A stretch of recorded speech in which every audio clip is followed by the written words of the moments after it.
سلام ملګرو. په امریکا، اروپا او نورو پرمختللو هیوادونو کې د ځنګلونو، غرونو او تفریحي ځایونو په دروازو کې او دننه داسې پیغامونه ځوړند وي. لکه دا درې نښې چې تاسې په تصویرونو کې وینئ. وحشي حیوانات او ټول موجودات زموږ د ایکوسیستم برخه دي. مهرباني وکړئ دوی مه ځوروئ. ایکوسیستم څه ته وایي؟ ایکوسیستم یو متوازن طبیعي سیستم دی چې پکې حیوانات، بوټي او حتی کوچني ژوندي موجودات یو له بل سره تړلي دي. که د یوې برخې احترام ونشي، ټول نظام خرابېږي. په بلې لوحې کې لیکلي اشغالي، کثافات او چټلي مه خپروئ. دا حیواناتو ته او چاپیریال ته زیان رسوي.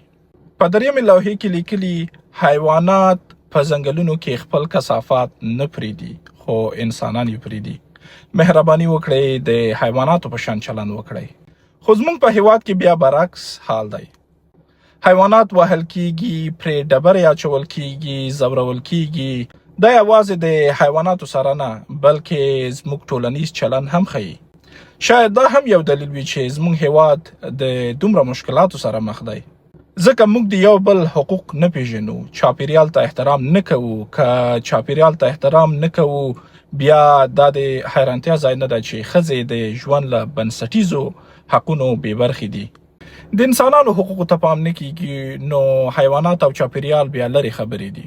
د ښځو تعلیم یوازې د ښځو لپاره نه، بلکې د ټولې ټولنې لپاره ګټه لري. تعلیم یافته ښځې یو نسل بدلوي. اقتصاد، روغتیا او ټولنیز پرمختګ ټول د ښځو پرمختګ سره تړلي دي.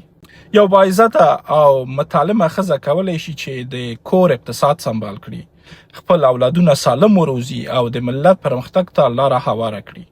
هیله ده دا مفکوره یو ورځ موږ ټولنه هم راویښه کړي. یو داسې ورځ راشي چې نه یوازې حیوانات، بلکې هر انسان ته، هغه که ښځینه وي او که نارینه وي، ټولو ته خپل حقونه ورکړل شي. ځکه د هیواد په پرمختګ کې د دواړو سهم لوبول ضرور دی. ځکه ښځې هم 50% د هیواد نفوس جوړوي.